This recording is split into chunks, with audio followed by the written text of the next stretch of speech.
Today, we're really excited to welcome Tiffany Sawyer. Tiffany is the Corporate Senior Director of Culinary and Beverage for Magna Hospitality. She's also the owner of Spicy Chef and Bev Consulting. There, she leads food and beverage strategy, concept development, and operational excellence across a diverse hospitality portfolio. You guys, you're going to be blown away. She's got more than 35 years. She doesn't look like she could have more than 35 years in the F&B industry, but she does. And she's really helped design and open hotels, restaurants, cruise ships all over the world. She's worked with brands like Walt Disney World, Gaylord, Destination Hotels, Kessler Collection. She's also an advanced level sommelier. She's a James Beard house guest chef and a longtime leadership speaker. And by the way, if that weren't enough, she is a pure adventurer at heart. She's an award-winning cyclist. She's a triathlete who spends some of her free time, if she has any free time, rock climbing, skydiving, traveling the world. She also has a passion for giving back through Habitat for Humanity and all kinds of environmental organizations. Her career really reflects exactly what today's conversation is about: continuing to grow, push boundaries, and be better than you thought you could be. I can say that 9 out of 10 women that I talk to in this industry just really don't understand how to get there. And there are all kinds of things holding them back. So we're going to talk about, Tiffany, with you, how you became someone who transformed into someone better than you thought you could be. But first, and knowing like where you ended up, this is such an impressive bio, but also just like how you got there. What did the journey look like? So please welcome Tiffany Sawyer. Thank you. I really appreciate that. That was a wonderful introduction. Thank you. I know over our last conversations, Tiffany, I've learned so much from you. And it almost left me like, oh my gosh, where do we even begin? I know where we want to end up, but where do we even begin? But I'm gonna stick to kind of like what we talking about here, and please feel free to interject anything. But you talked a little bit about the journey versus the destination. That was one of the things that you and I spoke about that really struck me. Can you kind of expand on that and tell me a little bit more there, as well as just like feel free to tell us how the hell you got from where you were to where you are now? Yeah, I'd love to. It's funny. In business as women, we've always worked really hard to get to where we are. And that really differs for all of us, right? We talk about adversity, we talk about vulnerabilities, and I think a little bit later we'll talk a little bit more about that. But I think that, we feel like we have to work a lot harder to get to where we are today. And I think we do, and it purposefully and strategically, and sometimes not purposefully and strategically. And I think we'll talk a little bit about that later today as well. But, when I first started in my career, first of all, I started in the culinary industry in 89. And in 89, it was very rare to have a female chef in this business. It was also a very European male dominated business as well. So it was structured very differently. It was, what people would call a little abusive or a little, strong willed, or, a lot of things that we had to work through or deal with, if you, for lack of a better word. We had to work really, really hard, even no matter who you were. Like food and beverage is one thing, and then being a female in food and beverage is another. So it's really two different subjects that can be talked about. And I worked hard. I worked long hours. I never, ever took any time for myself. I would be the first one in. I would be the first one out. I would work for free. I would clock out, and I would stand next to my chef, and I would just watch what they did every day, day in and day out. If there was an event, I would go to it. If I got paid, great. If I didn't, I didn't. I wanted to learn. I wanted to be the best chef I could possibly be ever. And the best chef that anybody else around me was. And as I got older and kind of more mature, and realistically, I still struggle with my journey. versus my destination. I really do. I won't sit here and say that this is easy, because I'm a very driven individual, and I feel as if we're going to succeed, we have to work all the time. But I was with a friend just recently, or a colleague actually. She's a female colleague actually, in Magna. I just came to work for Magna recently, about 4 months ago. We were on a work trip, and she has that drive that I have always seen in myself. And she's, I think, maybe a year or two older than me. And I said to her, Eve, we were sitting at dinner one time. We were talking about what we needed to do while we were where we were. We actually had flown that particular week to like 4 different cities. We were go, go, go. We were in San Diego, and we needed to work. And I said, you know what? We need to go out for dinner. We have to eat, right? We need to go for dinner. We're going to go to a great restaurant and all that. She said, I don't know. We don't have time. And I said, I'm going to teach you what I learned, or I taught myself actually, is we all have a destination, and we have to get to those destinations, right? Whether it's a business trip or whatever that might be. We're running a marathon, there's a finish line. We're on a business trip, there's a meeting, there's a presentation. But what do we do from point A to point D to ensure that we are enjoying the journey while we are going to the destination?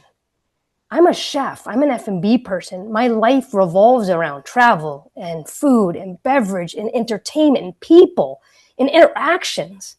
I am a very extroverted individual. I need to have that in my life. She kind of paused for a minute. She was like, I guess I never thought about that. I said, look, Eve, we have to drive from the hotel in San Diego to the restaurant in San Diego. Well, SeaWorld's right between. Let's stop off and look at the tree on our way to dinner. We have 10 minutes. It only takes 10 minutes. So I have taught myself that though my destinations are endless, and I am on the road, I'm flying 2 to 4 times a week, going from hotel to hotel, opening new hotels, restaurants, whatever that may be. I ensure, ladies, it doesn't matter to me if it's midnight.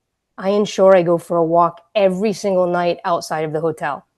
Because though that may not be considered, some people, a part of their journey, getting out of a hotel when we spend so many times in hotels or in our meetings or in our offices and enjoying the city that we're in. How many times have you gone on a business trip and not even left the hotel?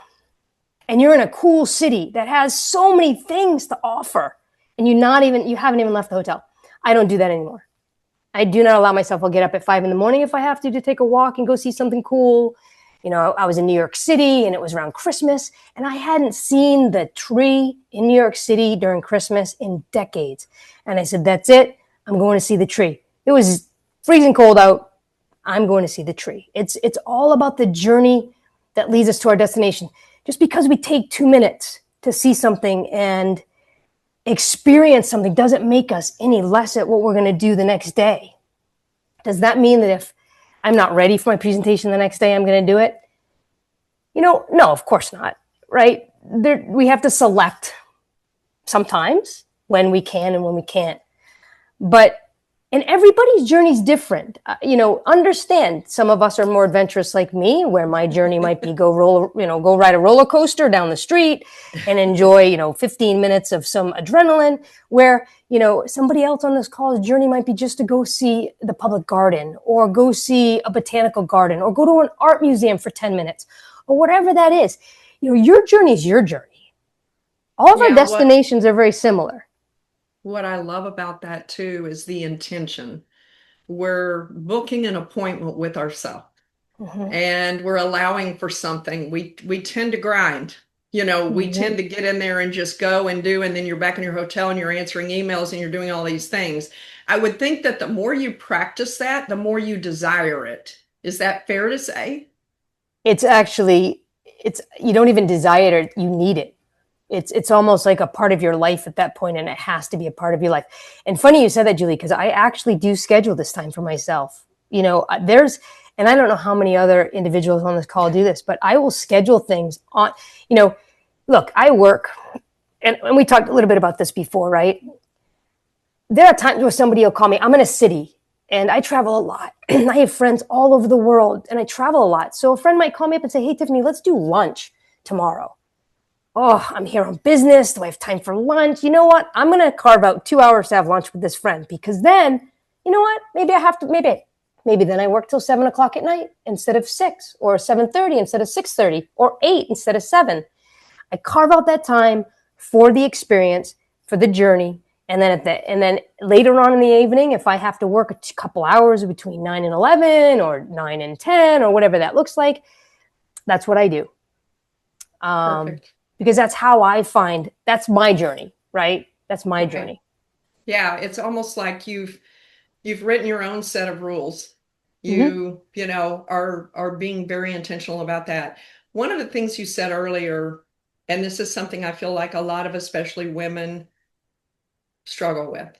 Mm-hmm. I can say that I definitely have been one of those women in my career, probably for the majority of my career. We underestimate ourselves. Oh, And I know when we talk about pushing through and being better than we think we can be, we see that manifest itself in all different kinds of ways. We force ourselves to apply for a job we don't really think we're, quote, qualified for. I know you guys have heard me talk about this so many times, you're probably sick of it, but like men go apply for jobs that they're nowhere near qualified for. Maybe if they, 10 or 15% of it resonates with them. With women, it's got to be over 90%. Oh, well, they won't hire me. I haven't been. But when I think about this way that we underestimate ourselves, and I think about how you got from where you were to where you are, I kind of think about this idea that some of the things you were doing in your personal life, like the physical climbing of mountains, just sort of manifested itself in your professional life. So which came first, the mountain or the or the professional climb? you know, this is kind of where adversity kind of comes into play, right? And maybe a Right. little bit of vulnerability. So, as a young individual, and I'm going to go back a little bit into childhood here, because I think it really speaks to why I am the way I am, or who I am, who I am. Mhm. Um, when I was very young in grade school, I was not a good student, and I had a lot of high energy. I was easily distracted. I mean, when I say high energy, nobody knew any. I mean, really, teachers, my family, they didn't know what to do with me. Very easily distracted. A lot of difficulties focusing on schoolwork, arithmetics and reading and all that. And I came to the conclusion that I just wasn't any good at it. And teachers would tell my mom, she isn't good at this. She's not good at it. He actually had a junior high school assistant principal tell my mother that I would never amount to anything. Oh my God. Literally told her that, because of my lack of focus and my lack of, I mean, of course, at that point I had reverted to some addictive personality. I had reverted to some things that were probably not so great for us, and I had some addiction issues there. But between not really doing very well with reading and arithmetic, and then just turning corners that weren't probably good, corners to turn, and come to find out years later, of course, I had dyslexia, which is why now we found out that I wasn't a very good reader, and maybe arithmetic wasn't my, best subject. And I had ADHD, like extreme ADHD, which then, of course, doctors want to put you on the medicines and all these things. And I refused to take them. And I said, you know what? I am going to become who I am, and I'm going to use all of these, what people consider obstacles, and I'm going to use them to my advantage. I'm not going to let them hold me down. I'm actually going to figure out how to overcome them my own way. And I'm going to use them to my advantage. And then when finally I decided that the things I were doing was not good for me, and I kind of figured out how I was kind of coming into my teenage years, or young teenage years. I always had this competitive edge. I always played sports, no matter what I was doing in my world, whether that was hanging with the wrong people or doing the wrong things, or not really doing very well in school. I always was a competitor. I always played sports, basketball, and so I always had that competitive drive. But until I really truly focused on what was important to me, I didn't realize actually how much drive I actually had. Um, and a lot of individuals describe it as almost extreme, where most people just don't see that kind of drive. I don't say no for an answer. I don't ever think that I can't do something. Matter of fact, I used to have, when I first started working for Disney World, I started getting a lot of press, TV shows and magazines and things of that nature. And inevitably, the first thing that the press would ask me is, what is it like being a female chef in a male-dominated field? And I always would say, and this would baffle them, I don't know, I never thought about it. Because I don't, ladies. I don't think of myself any different than anybody else that I'm sitting in the room with. Now, does that mean that I don't act or react differently than anybody else in the room? I do. Because I feel like we have to be a little bit more strategic. I feel like we have to be a little bit more purposeful. I feel like what we say in a business meeting or at a business dinner needs to be purposeful. There was a time where I would say, I would sit at that business dinner and I would say, what can I say in this business dinner to sound intelligent, to sound like I know what I'm doing, to sound like I'm impactful and I'm engaged in what's happening, right?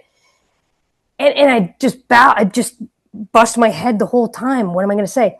I got to the point where we don't need to do that. What we need to do is, when there's time to say something that is impactful, and when that time makes itself available, or we make ourselves known that it's time to say something impactful, then we say it, we do it, we act on it, whatever that might look like. We don't have to be a part of the conversation every day, because what we say then, whenever we do say it or do it or act on it or engage upon it or send an email that talks about it, it always just means that much more. It's more impactful. This is what I've learned, right? Look, I know you can't see me, but I'm 5'1". I'm 100 and, I don't know, 6, 10, 8 pounds. And I'll have conversations with people like this on a phone call, and then I'll meet them in person. And you know what they say to me? The first thing they say to me, I thought you'd be much taller. Why? Because I have a big personality and I'm energetic and I enjoy life. And, so I think that's really funny. I get a chuckle out of that. And, sometimes I'll finish the sentence for them and they say, you must have heard that before. I hear it all the time. But because I'm small, because I'm female, because I was one of the first chefs Walt Disney World ever hired as an executive chef. And I had people that worked for me that were like 2-3 times my size, my age, with 2-3 times their experience.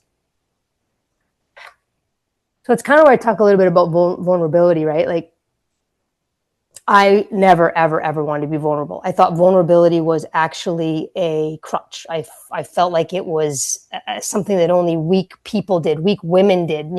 That's, I can't be vulnerable. I will never have vulnerabilities, but because the definition of vulnerability is it implies a weakness and a lack of defense, potentially leading to harm or failure. The word failure, like failure is something wrong with failure. Like this is not something that should ever happen. I'll tell you a quick story. I go to DC quite often recently, and I've got an event, a project there, and there's a woman that is without home that hangs around the hotel. And I watch this. I walk by this woman all the time, every day, on my walks, going to the coffee shop, whatever it is. And I love to watch people. I'm a people person. I'm a people watcher. I try not to, make people feel uncomfortable, especially, right, when you're in big cities and you're not quite sure people's mental capacities and things of that nature. But, watch this woman, and, a lot of people, I bet, look at this woman and they say, she's maybe got mental illness, or she's got a weakness, or she's powerless, or she, failed somehow in her life, or whatever that may be. And maybe something did happen, and that then now is reverted to what she has happened to her now. But, I look at this individual and I see strength, and I see drive, and I see, adaptability. What it takes to live on the streets in Washington, D.C. It's cold, it's windy, it's, people are not maybe the nicest, it's not like they're handing her food all the time and what. So I look at this young lady and I say to myself, She's surviving. Look, it may not be the best situation in the world. I mean, I'm certain it's not, and I'm sure there is probably some mental illness reasons or whatever that has driven her to where she is now. But I don't see that. So this is what I always look at when I talk to people, and I say you got to look at things the way you can't look at things the way they are. You have to kind of look through them and kind of make your own, judgments and things, of people. But so vulnerability for me is not necessarily bad anymore. I don't show that vulnerability very often, but I show it in different ways. I show it in humility, and I show it in the fact that I'm a servant leader. And I show it in allowing others to be praised for even things that I do. Because at the end of the day, if I'm the leader of leaders and those leaders are doing well, the hope is that then that reflects on you as an individual. But I think that when we allow ourselves to be a little bit of vulnerable, again, in our own way, right, I think that allows us to be even a more great leader and person. And it's still very difficult for me. Don't get me wrong. It's not something that's easy for me. I think vulnerability is probably my demon of how we all have those demons we pull back and forth, right? It's probably my biggest one. It's very difficult, but we appreciate you sharing vulnerably with us. I totally get that. And I think we're getting a little bit we're hearing your voice in real time, but you've frozen up a couple of times on us, but we can still hear you in your cadence, but sometimes you're like frozen, but I think we're all good there. One of the statements that you made makes me really realize how deep the conviction is to walk your own authentic path. You referred to the woman on the street as without home instead of homeless. You did not let society frame what you thought about her. And it feels to me like you don't let society frame what they think about you either. So we need a whole lot more of that. One of the things I want to get to before we go to Q&A, and happy to answer any questions the group has. You don't believe in work-life balance. You don't believe in it at all. You believe in something else. So talk to us about that something else. Yeah, thanks for bringing that up, because this is really important to me. So work-life balance, I feel, is a stigma that has been brought upon us through generations. Whatever that generation is, obviously some of us have an idea of where that lies. I call it work-life harmony, because I truly believe there's no such thing as work-life balance, because it really is something that people say, okay, well, so you have to work 9 to 5 and you take the weekends off, and you got to, be at your desk at a certain time, and you got to leave it, got to go to lunch at noon, and you got to come back at 12:30, and, you can't take a personal call, and, but as long as you're getting that work done and you're doing what you need to do to be successful, and people are getting what they need from us, it's all about work-life harmony. For me, work-life harmony is very different. I talked a little bit and alluded to a little bit about it earlier, where maybe I work from 9 to 10 at night or 9 to 11 at night, but maybe my workout in the morning is a half an hour later than it was because I was up doing something, early, like later that evening or whatever. Work-life harmony. It has to work for us as individuals. We're all very different. Some of us are late risers, some are early risers, some are night owls, some are, some like to go, jogging in the middle of the afternoon or go to the gym at the middle of the afternoon. Some people like to eat lunch at 10 and have a snack at 2. And, you can't let other individuals, and we can't let our other individuals ever dictate how we do what we do and when we do it and how we do it. And honestly, I say to people all the time, and maybe this is a good thing or a bad thing, I don't know, but Julie alluded to it. I really don't care what people think of me. I honestly don't. I don't. Look, I am kind. I am giving.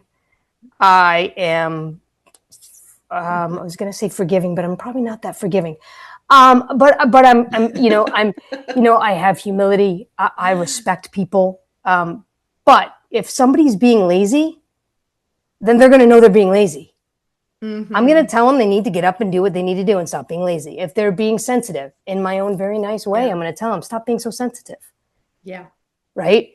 Like, I teach, I train, I coach, I mentor. I spend a lot of my time with individuals, with people, with helping. And, Mm-hmm. I'm an individual that believes in physical manual help more than giving somebody $1.